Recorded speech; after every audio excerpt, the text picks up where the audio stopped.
They were a race of cold logic, a galaxy-spanning empire built on mathematical precision. She, their queen, had dismissed humanity as a fragile myth, a foolish story whispered among the stars. But a legend doesn't need to be believed to be true, and on the day they came face to face with humanity, she would learn that a myth can be far more powerful than any reality. Before we begin, make sure to like and subscribe, as it will push this story to more HFY story lovers. Also, let me know in the comments where you're watching from. My blood is as cold and elegant as the crystalline spires of our home city, Xylos, a metropolis built on the unerring principles of geometry and quantum physics. As Queen Lyrithal of the Krill Imperium, my existence is a monument to logic, my reign an algorithm of perfect governance. We, the Krill, are the architects of reason, our civilization a grand equation solved over eons. Emotions, to us, are the chaotic variables of lesser beings, a flaw to be calculated, quarantined, and ultimately discarded. For millennia, our empire has expanded across the cosmos, a flawless tapestry of conquest woven with the immutable threads of mathematical precision and technological perfection. The inaugural intergalactic concord, this grand assembly of galactic powers, was, in my strategic forecasts, a mere formality. It was a data-gathering exercise, a chance to catalog lesser species, to assess their threat potential and resource value, and to determine their place within the hegemony's inevitable, logical march toward universal order. My preparations were, as always, exhaustive, my data infallible. I had dissected the rigid, pheromone-driven social hierarchies of the insectoid formicans, predicting their every diplomatic move with 99.8% accuracy. I had modeled the light-based communication of the ethereal Luminians, translating their shimmering cascades of color into cold, hard intent. I had even mapped the simplistic, brute force political principles of the lumbering Grulak, whose entire culture could be reduced to a simple dominance algorithm. Every species was a puzzle, and I had solved them all. Yet, one piece of data, a single, corrupted-seeming missive from a distant exploratory vessel, clung to my mind with an irritating, illogical persistence. It spoke of a species known as humans from a backwater Class M world called Terra, located in a sparsely populated spiral arm. The data was an anomaly, a statistical impossibility that my mind, a machine of pure reason, kept returning to, trying to solve an equation that refused to balance. My initial analysis, run through our most sophisticated probability engines, dismissed them as a complete fabrication, a piece of censor ghost propaganda, or a collective hallucination by a compromised crew. The data described a species of soft flesh and fragile calcium-based bone, a biological form so laughably ill-suited to interstellar conflict it bordered on the comical. Their lifespans were insultingly brief, their bodies susceptible to radiation, temperature fluctuations, and countless pathogens. By every metric the Krill used to measure a species' potential, durability, longevity, logical purity, they were a zero. The reports, however, were rich with fantastical, unverifiable tales. Anecdotes described how these clay beings had toppled the silicon-based civilization of the Cygnian Ascendancy, a race of crystalline thinkers far grander than their own.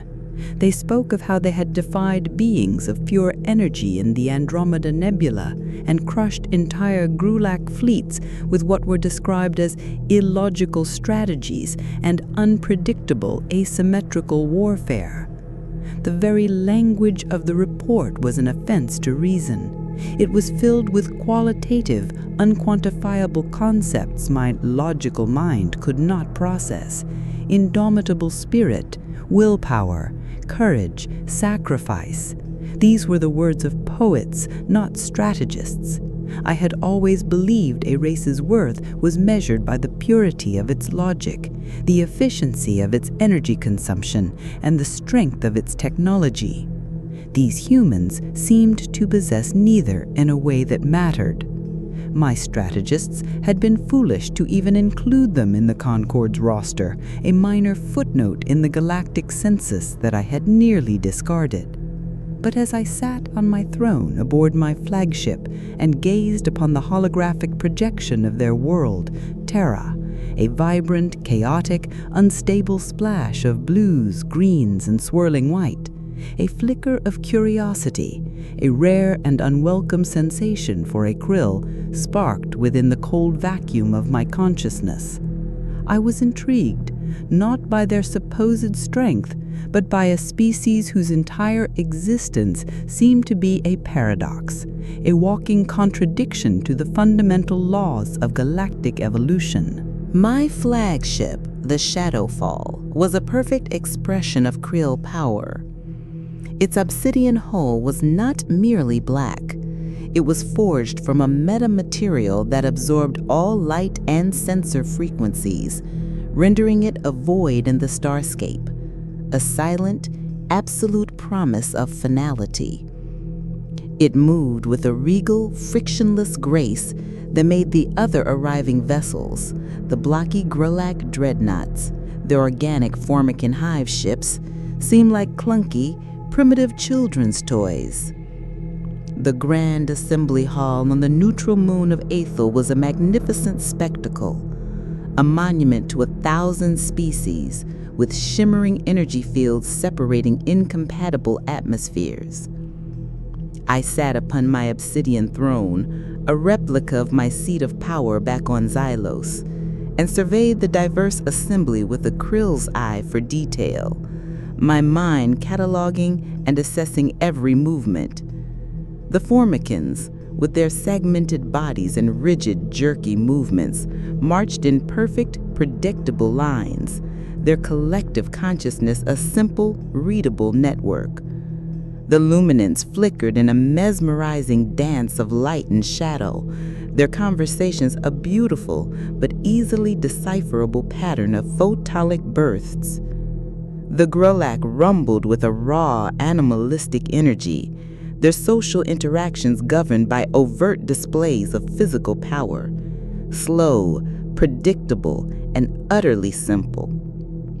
Every species, for all their biological differences, adhered to a singular logical core, a central operating principle that I could easily deduce and exploit. Their complexities were merely layers of a simple, solvable problem. But as the chronometer neared the appointed hour, the human delegation was nowhere to be found. A faint murmur, a cascade of whispers in 100 different languages and frequencies rippled through the hall. It was a whisper of doubt, of derision, a collective scoff that I found enjoyable.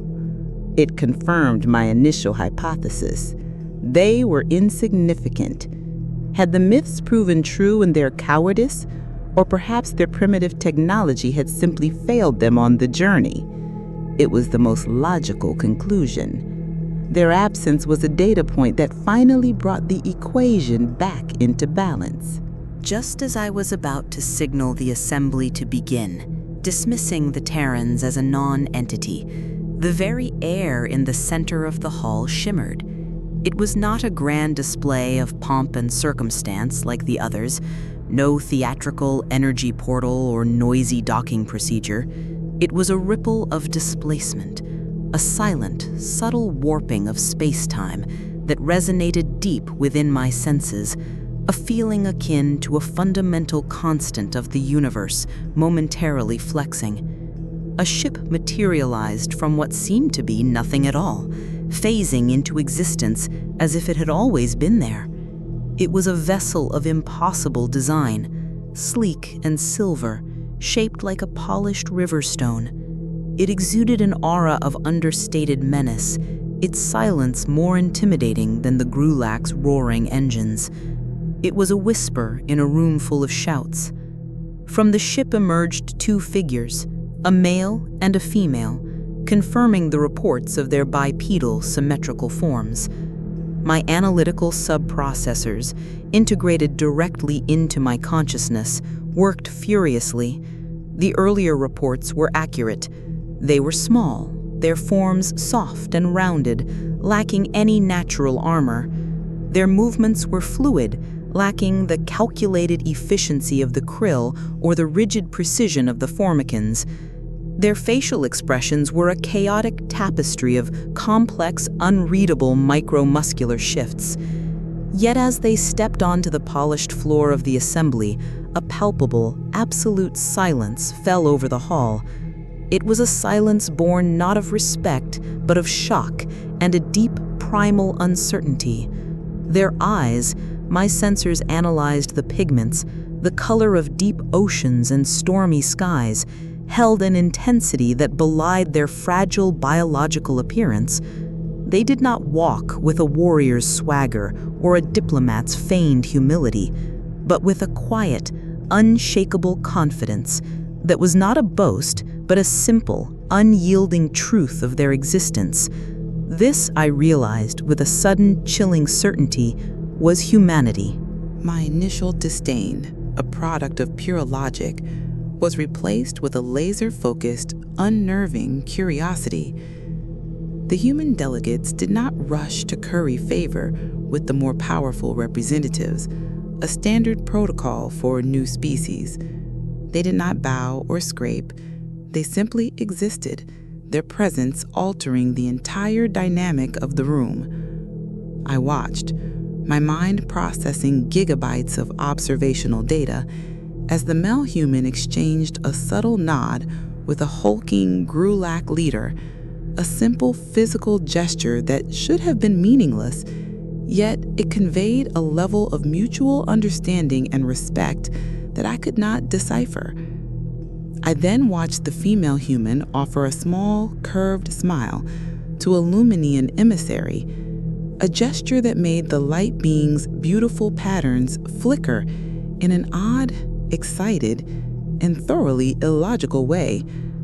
My mind, trained for millennia to process and understand data, was left with nothing but a frustrating list of unverified, chaotic variables. Throughout the initial proceedings, the humans remained reserved, their presence a quiet but undeniable weight in the room. I began to notice a subtle but pervasive pattern. Whenever a diplomat spoke of a past conflict, of a fallen empire or a pirate scourge that had vanished, eyes from every corner of the vast assembly would flicker, almost involuntarily, towards the Terran delegation. The whispers of their reputation, of civilizations toppled and impossible victories won, preceded them, casting a long shadow of unverifiable myth even in their silence. It was baffling. They were a legend whose only proof was the palpable fear and grudging respect it commanded in the hearts of races far more powerful on paper than the humans themselves. I felt a growing, uneasy fascination. My primary mission had changed. I would not merely catalog them. I would watch them. I would learn their secret, and I would add their illogical variable to my grand equation of the universe. The fragile facade of diplomacy, the very purpose of this concord, was shattered without warning. A deafening, discordant alarm blared through the hall, a frequency designed to disrupt the nervous systems of a dozen different species. Simultaneously, heavily armed figures, clad in black, jagged armor and moving with brutal, practiced efficiency, stormed the assembly from concealed teleportation points. The Draken, a rogue civilization of nihilistic pirates known for their ruthless tactics and insatiable greed, had arrived. My threat analysis protocols flashed red, but my mind was already several steps ahead. Their ships had materialized from a pre-calculated gravity well mass jump point on the far side of the planet, bypassing all orbital defenses, a tactically sound, if predictable, maneuver. Their objective was coldly, brutally clear: to seize the leaders of the galaxy, creating the most valuable hostage situation in the history of the cosmos. I watched in cold, calculated observation as my personal guard, the Krill's finest Praetorians, responded with the flawless precision I expected. Their movements were a symphony of deadly grace. They drew their monomolecular energy blades and took their defensive positions, a choreographed ballet of combat I had seen 1,000 times in training simulations, an algorithm of death that had never failed. But the Draken's assault was not a brute force attack. It was a surgical, intelligent strike. They had studied our defenses, our weaknesses, our predictable patterns. They had brought the right tools. Explosive charges detonated at key structural points, creating chaos and cover. Their movements were not random. They were a counter-algorithm, designed specifically to break ours. My perfect defense was being systematically dismantled. My Praetorian guards, for all their peerless skill and logical efficiency, were overwhelmed. Their energy blades, capable of slicing through a starship's hull, were met with advanced Draken personal shields that shimmered with an unsettling, adaptive resilience, modulating their frequencies to counter each strike. The Draken's plasma blasters, far more powerful and chaotic than my intelligence had anticipated, tore through my guard's quantum-forged armor. One by one, they fell, their final moments not of fear, but of logical confusion at their own failure. The Grand Hall descended into utter chaos. The Grulak roared and charged, their brute force a predictable tactic that was easily countered by coordinated volleys of Draken fire. The Luminians flickered in disarray, their light patterns scattering into panicked, incoherent strobes of fear. My own personal shield, a marvel of Krill technology, faltered and collapsed under a relentless barrage of sonic emitters specifically tuned to its resonant frequency. I was stunned by an energy blast that scrambled my higher cognitive functions for a full 2.7 seconds, and then I was roughly dragged away, my mind rebooting and processing the searing humiliation of it all. I, Queen Lyra Nathal of 1,000 stars, a being of pure logic and absolute power, was being handled like livestock, reduced to a mere captive. The Draken had succeeded, seizing me and a dozen other high-ranking delegates from the most powerful empires in the quadrant. My infallible logic had failed. My technology had been defeated. The Grand Hall, which I had entered as a beacon of my own superiority, had become my cage. My captor, a hulking Draken with jagged, scar-covered armor, shoved me towards their transport vessel. I was a mere possession, a piece of high-value cargo. As I was herded along with other terrified leaders, I reestablished my analytical subroutines, scanning the chaos around me for any exploitable weakness. I saw the Grulak's primal rage turn to abject despair, the Formican's perfect order dissolve into a frantic, chaotic scramble. My gaze, however, was involuntarily drawn to the humans. While every other species was either overwhelmed, surrendering, or in full-scale retreat, the Terran delegation moved with an unnatural, chilling calm. The male human was a blur of motion, disarming a Draken soldier with a swift, economical movement that seemed to bend the laws of biomechanics. I saw him strike a nerve cluster at the Draken's neck with 2 fingers, causing the heavily armored brute to collapse instantly. the female human, with a look of pure, cold focus on her face, was using what appeared to be a simple hand device, no larger than a writing stylus, to generate a coherent blast of energy that vaporized a Draken's shield and melted the weapon in his hands. My mind whirled, running simulations at light speed. This was not possible. Their physical forms were too weak for such speed and power. Their equipment was too small, too compact for such a massive energy output without a visible power source. It was a direct contradiction to every law of physics and thermodynamics I had ever known. It was as if they were drawing power from another dimension, a concept my scientists had theorized but dismissed as pure fantasy. What I was witnessing was not merely advanced, it was impossible. The Draken, confident in their overwhelming force and the capture of their primary targets, began herding their new assets towards a heavily armored transport vessel that had landed in the center of the hall. But the humans were not among the captured. They had become ghosts. Suddenly, the hall was illuminated by silent, precise bursts of energy far more powerful than anything the Draken wielded. Sleek, complex devices had unfolded from the humans' wrists, emitting focused beams of exotic particles that sliced through Draken armor and weaponry with alarming surgical ease. Small, almost invisible drones, shaped like metallic insects, zipped through the air, disabling captors with pinpoint accuracy. My captor, the hulking Draken who held me, grunted in surprise as one of these small drones, no bigger than my fist, attached itself to his neck. He collapsed, twitching, a look of utter confusion on his reptilian face as his nervous system was instantly shut down. I watched in stunned, analytical silence as the fragile beings unleashed a torrent of highly advanced, miniaturized technology. Their movements were a blur of deadly efficiency, their tactics flawless and adaptive. They moved through the chaos like apex predators, not wasting a single action, a single shot. They were not fighting for survival. They were not even fighting a battle.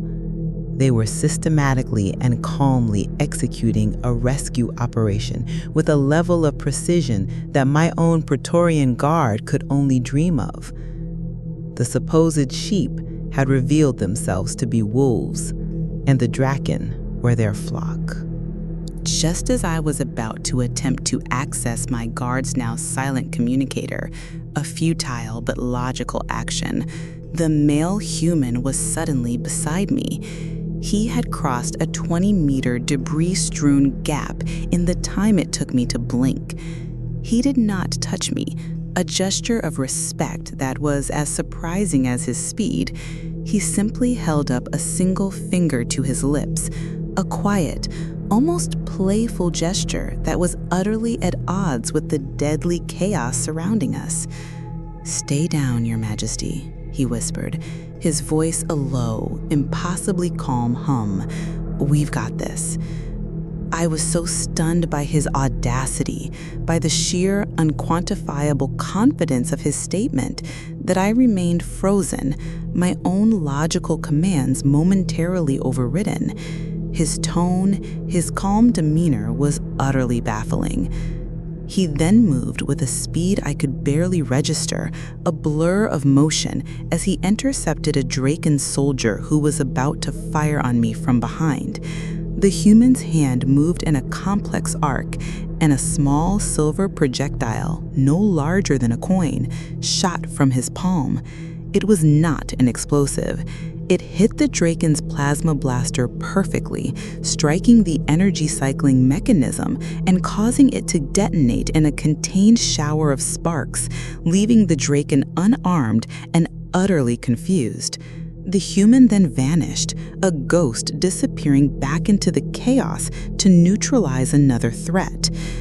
For the first time in my long, calculated life, I had never felt such a profound sense of being protected.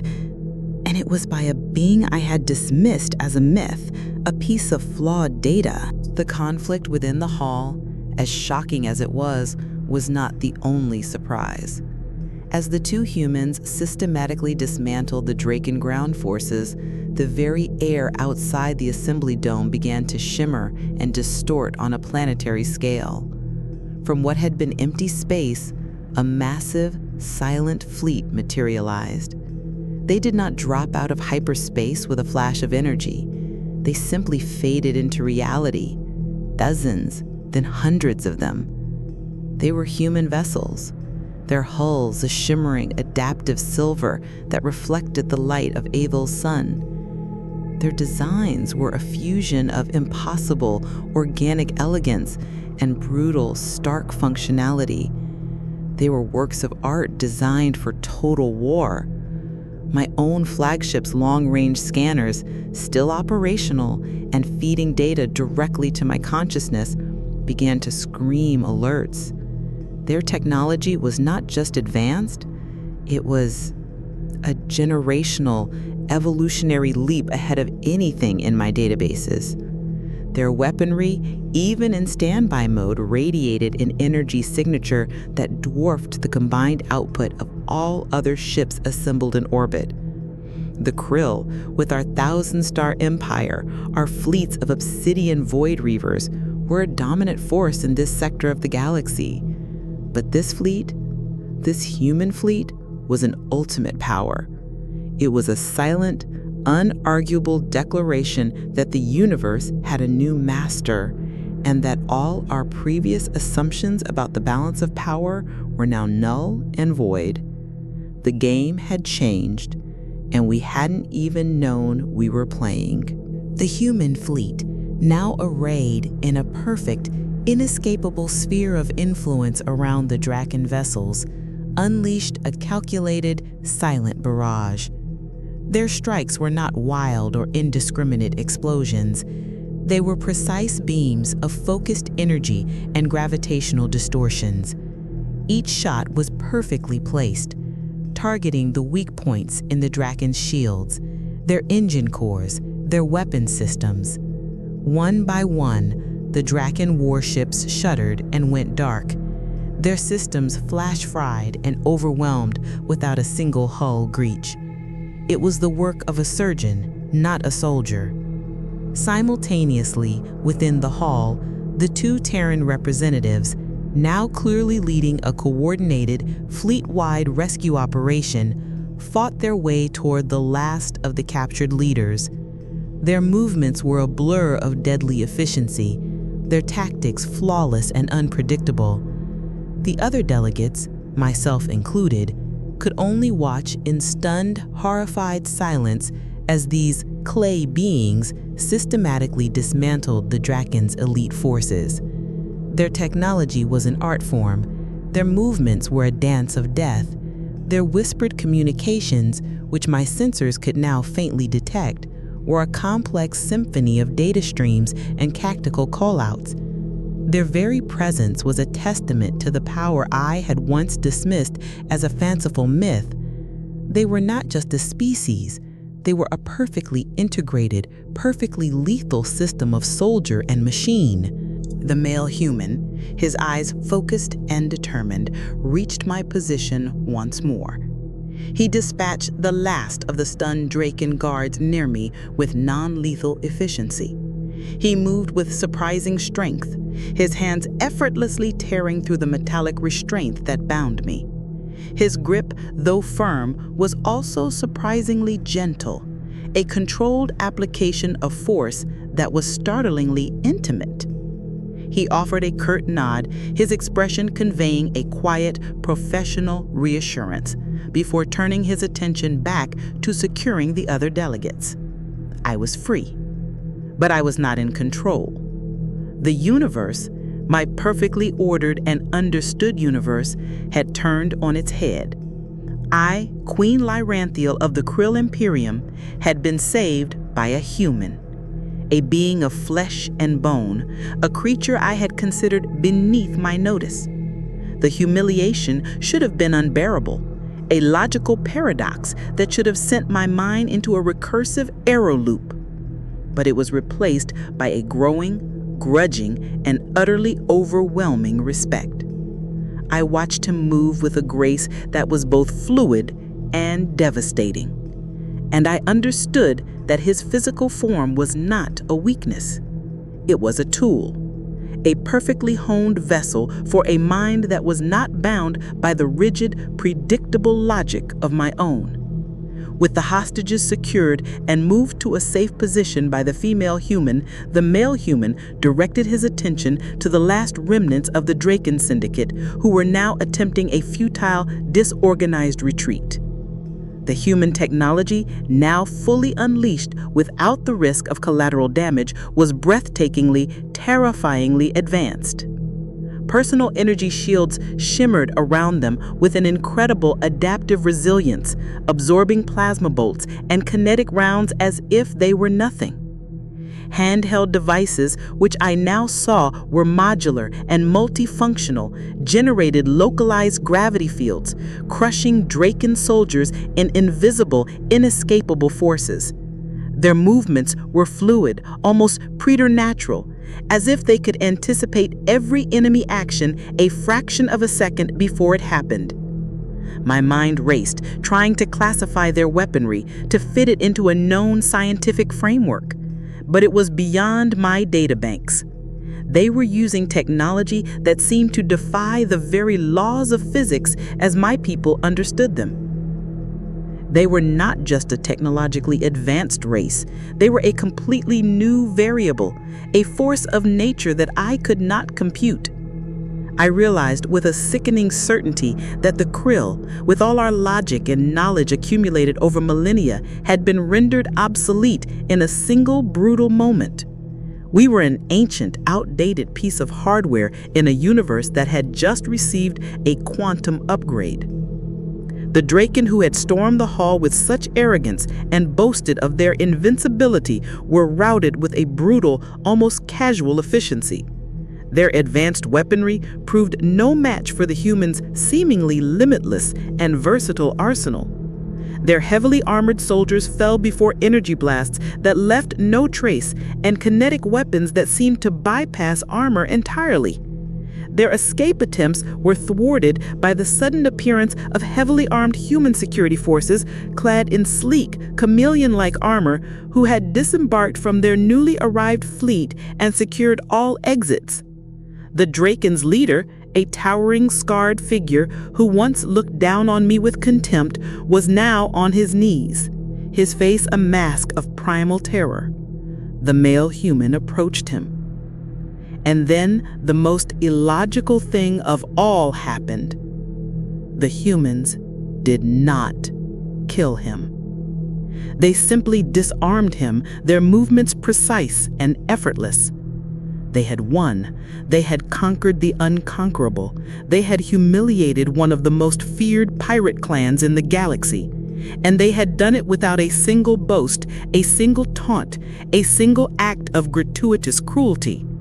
Their mercy was, to my logical mind, the most terrifying weapon they had displayed all day. A profound silence descended upon the ravaged assembly hall. Debris littered the floor, and the air still crackled with the residual energy of weapons I couldn't comprehend. The rescued leaders, including myself, stood in stunned, absolute silence, gazing at the two humans who had orchestrated their liberation. My fellow rulers, leaders of ancient empires that had ruled for millennia, were pale with shock, their regal composure shattered. The Formican general, who had once boasted of his army's unbreakable formations, was now a trembling, twitching mess of antennae and limbs. The Grulok chieftain, who had once scoffed at my warnings about instability in the galaxy, now stood with his head bowed in a gesture of profound shame and submission. We had all been outmatched, outsmarted, and ultimately saved by the very beings we had dismissed as fragile, illogical, and insignificant. I felt a strange, new sensation rising within me, a feeling my processors identified as a complex blend of shame and intellectual defeat. My perfect logic, my carefully constructed worldview, the very foundation of my being in my empire had been utterly and irrevocably shattered. I was a calculator that had just been shown infinity. I observed the humans as they calmly assessed the situation, their support teams now flooding the hall, coordinating the cleanup, and offering advanced medical assistance to the injured of all species. There was no arrogance in their demeanor, no boastfulness in their actions. They simply acted with a quiet, devastating competence, as if neutralizing a galactic-level threat was a commonplace, routine affair. In that moment, as I watched them work, I finally understood. The tales were not exaggerations, they were understatements. Humanity's strength did not lie in their physical might, but in their intellect, their terrifying adaptability, their unwavering resolve, and their astonishing, physics-defying technological prowess. My logical mind, my greatest asset, had been my greatest weakness. It had been so focused on what they were not, strong, durable, predictable, logical, that it had completely failed to see what they were. They were an enigma, a living paradox, and a force of nature that defied all logical explanation. My glorious empire, my 1,000-star imperium, for all its power and perfection, was a fragile, brittle glass doll in their hands, and I had the chilling realization that they had always known it. Outside, the human fleet remained in perfect, silent orbit, a silver testament to their absolute power. Their massive warships, with their advanced shielding and menacing, still uncharted weaponry, were a clear and unmistakable message to the entire galaxy. Anyone who dared to threaten the peace, anyone who preyed on the weak, anyone who underestimated humanity would face a force far beyond their comprehension or ability to fight. The galaxy had witnessed the true, terrifying power of the fragile clay beings. They had come to the assembly as supplicants, as potential equals, but they were now revealed to be the true, undisputed rulers of the cosmos. The Krill Imperium, for all its might, for all its logic, was nothing more than a child with a toy soldier standing in the shadow of a giant, and we had never even seen the giant until today. As the immediate crisis subsided and the Draken prisoners were led away, I gathered what remained of my regal composure and approached the human delegation. My usual cold, imperious air was tempered with a genuine, profound respect that felt alien on my own face. "Representatives of Terra," I said, my voice, usually a tool of command, now echoing with a newfound humility in the hushed hall. "The Krill Imperium and I personally owe you a debt of gratitude that cannot be calculated. Your abilities are far beyond anything our logic could have ever predicted or imagined." I expected a boast, a demand for tribute, a lecture on our weakness. It was the logical course of action for a superior power, but all I received was a quiet, knowing smile from the female human. "Your Majesty," she replied, her voice calm and steady, yet carrying an immense weight. "We simply believe in protecting those who seek peace and in ensuring that those who sow chaos face the consequences of their actions." There was no hint of superiority, no condescension, only a quiet, unshakable confidence that spoke volumes more than any threat could. They were not here to conquer, they were here to keep the peace, and their peace was backed by a power that was absolute. The first intergalactic concord ended not in diplomatic negotiations or treaties, but in a breathtaking, terrifying display of human power that would be etched into the memory of every sentient being present. The galaxy had witnessed the fragile clay beings stand against overwhelming odds and emerge victorious. Their advanced technology and unwavering illogical resolve saving the leaders of the most powerful civilizations in the known universe. From that day forward, the whispers and myths of humanity would no longer be dismissed. They were not just a power in the universe, They were, undeniably, its ultimate, silent, and watchful force. And I, Queen Lyrafel of the Krill Imperium, would return to my obsidian throne with a new, terrifying, and profoundly humbling truth, a truth that would forever alter the course of my empire and my own consciousness,